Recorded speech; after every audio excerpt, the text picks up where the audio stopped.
My name is Sarah Miller. I'm a 40-year-old housewife who's just turned 40.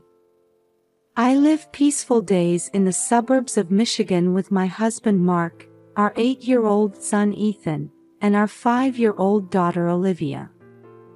As I was making pancakes in the kitchen with the morning sun streaming in, as usual, I felt small arms wrap around my waist from behind. "Good morning, Mom. Are there blueberries in today's pancakes?" I turned around to see Ethan looking up at me with eyes full of expectation. His brown hair was messy from sleep. I couldn't help but smile.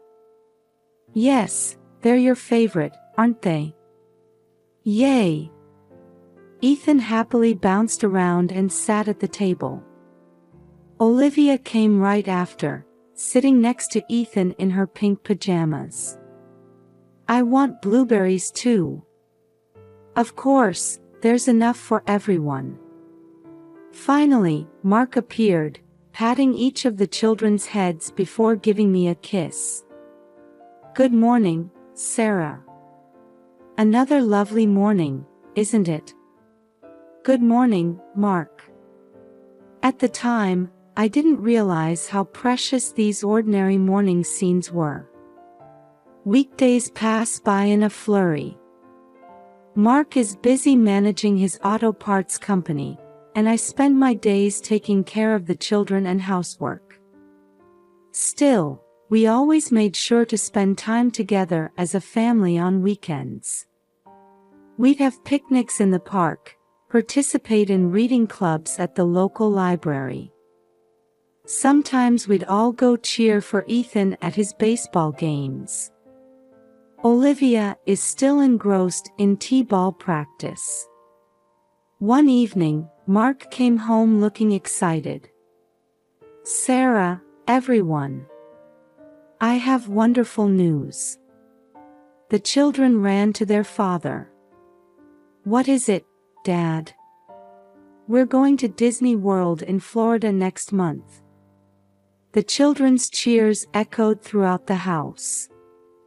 Both Mark and I felt truly happy seeing the joy on our children's faces. The days of preparation were like the lead-up to Christmas. The children looked at guidebooks almost every day, listing the attractions they wanted to visit. While I was busy with packing, I felt my heart flutter at my family's smiles. And then, the long-awaited day of the trip arrived. "Ethan, did you put on sunscreen properly?" "Yes, I did." "Olivia, you didn't forget your hat, did you?" "I've got it, Mom." Reassured by the children's energetic responses, we headed to the airport. The first few days in Florida were like a dream. Taking photos with Mickey Mouse, riding thrilling roller coasters. The children's eyes sparkled, and Mark and I felt like we had returned to our childhood. However, that happiness suddenly turned into a nightmare. On the afternoon of the 4th day of our trip, we were at Magic Kingdom. Mark suggested, "Let's all have some ice cream," and we headed towards a nearby stand.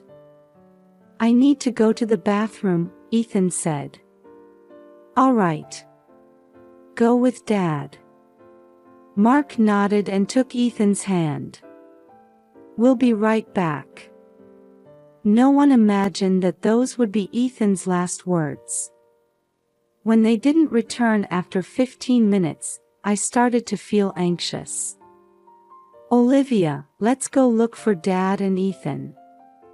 We held hands and searched around, but we couldn't find them anywhere. Panic began to set in. When I finally found Mark, his face was pale. "Sarah.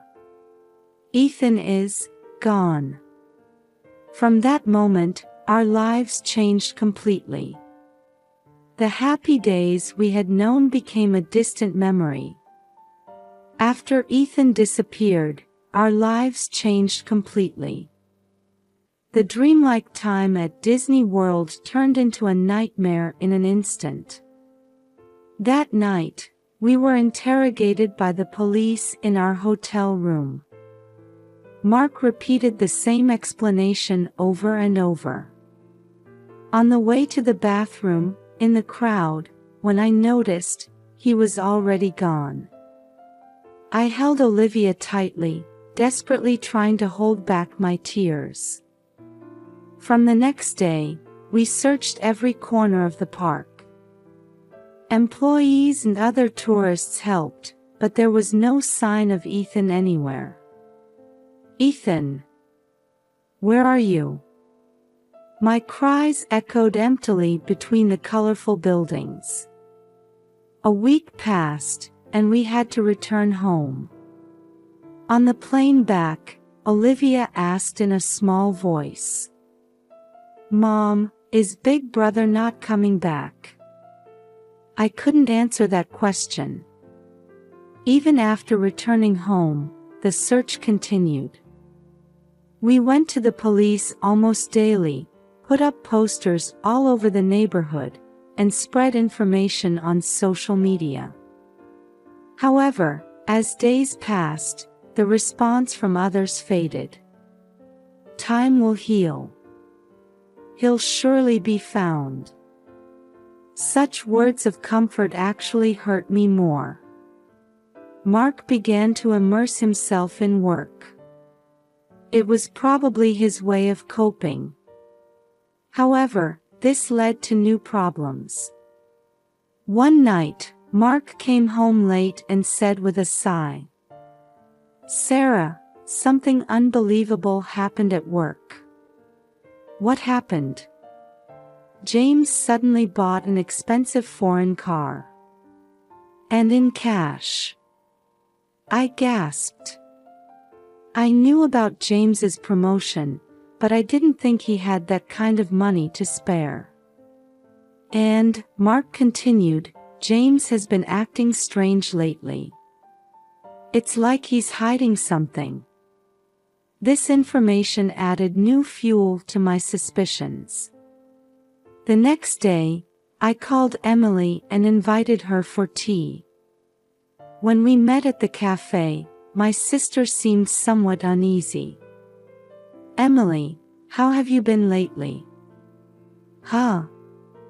Oh, fine. Normal." During our conversation, I casually brought up the topic of children. "By the way, do you and James plan to have children?" Emily's expression clouded for a moment. "Well, we've been trying, but it hasn't happened yet." At that moment, Emily's phone rang. She hurriedly answered and left the table. When she returned, her face was pale.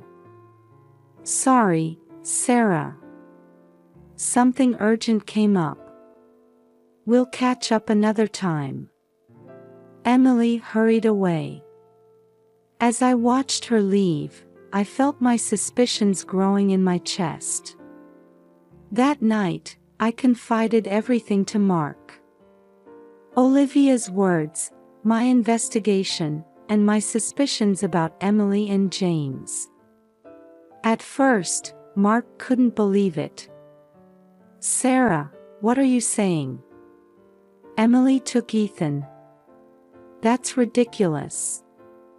But as I explained each piece of information I had gathered, his expression began to change. Indeed, there are too many strange points.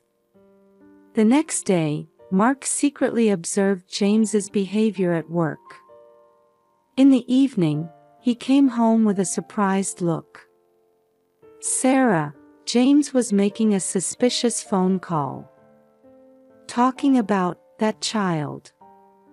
At that moment, the TV news caught our attention. Tonight's top story: a large-scale illegal adoption ring operating across state lines has been busted. This organization, which allegedly arranged children for wealthy and fertile couples. Mark and I looked at each other. Everything was starting to connect. To confirm the truth, we made a bold plan. We decided to sneak into Emily and James's house on a day when they would be out. "Are you sure about this?" Mark asked anxiously. "We have no other choice. It's for Ethan." On the chosen day, we nervously headed to Emily's house.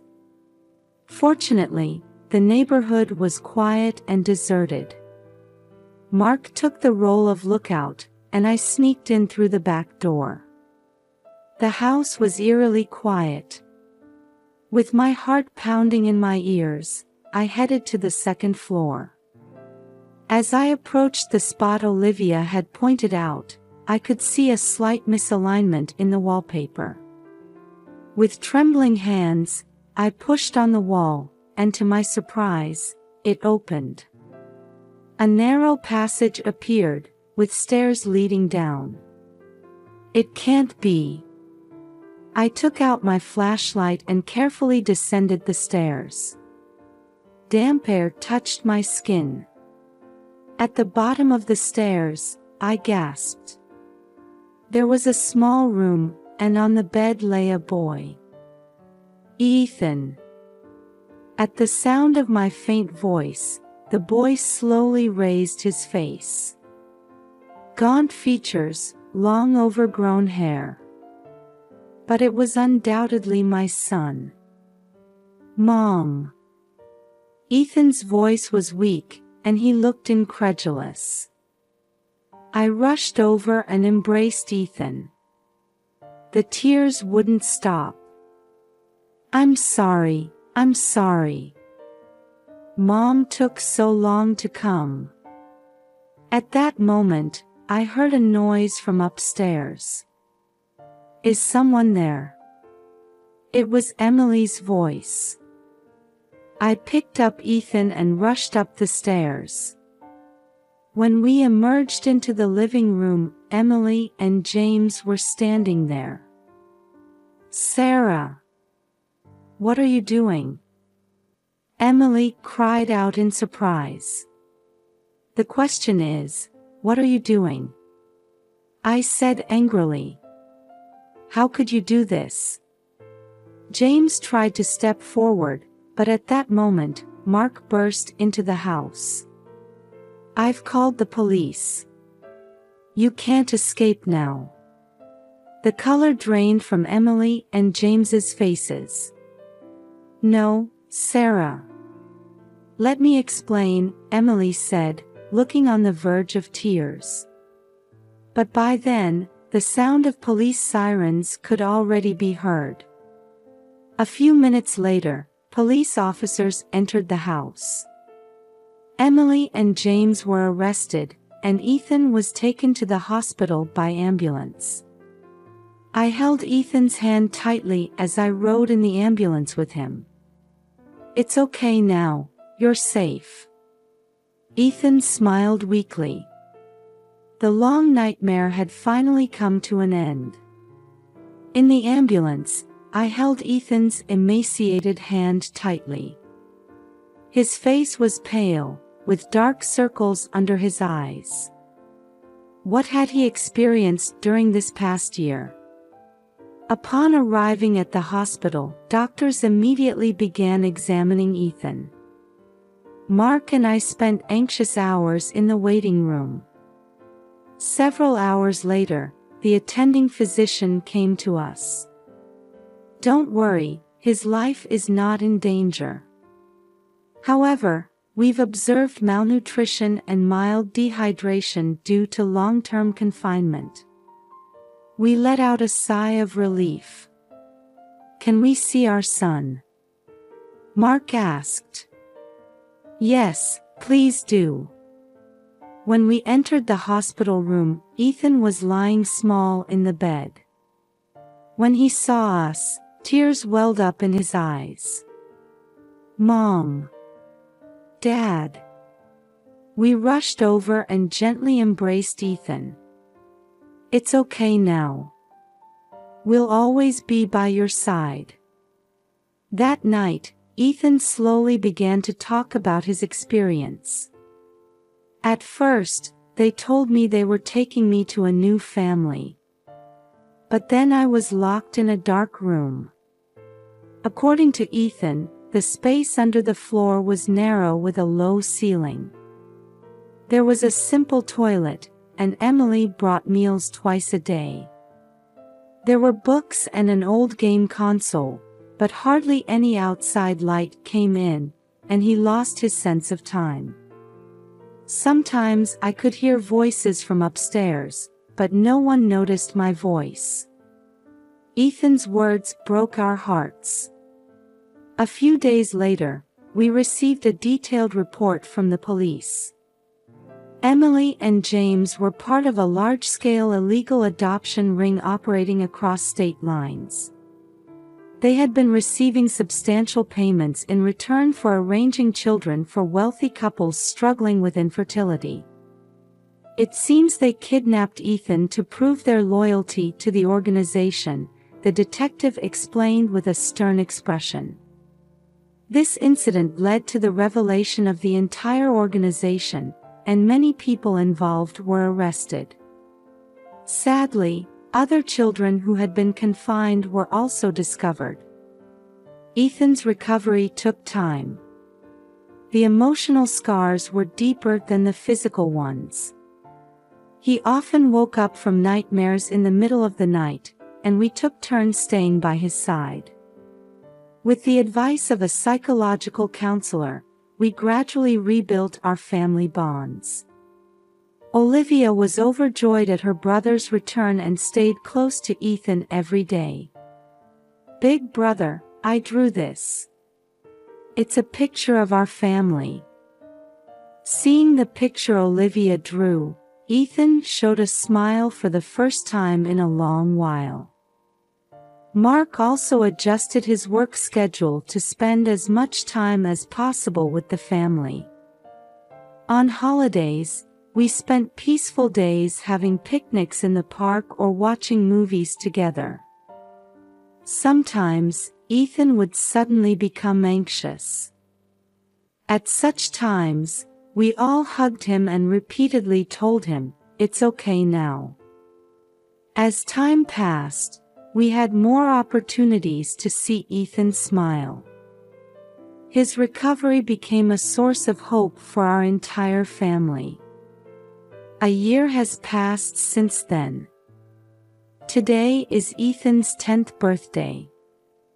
The living room is decorated with colorful balloons, and a large chocolate cake sits on the table. "Happy birthday, Ethan." The voices of family and friends echo throughout the room. Ethan smiles, looking a bit embarrassed but happy. Having overcome a difficult period, our family feels more strongly connected than ever before. There will surely be challenges ahead. But we're confident we can overcome them together. As Ethan blows out the candles, a big round of applause erupts, as if announcing the beginning of a new year.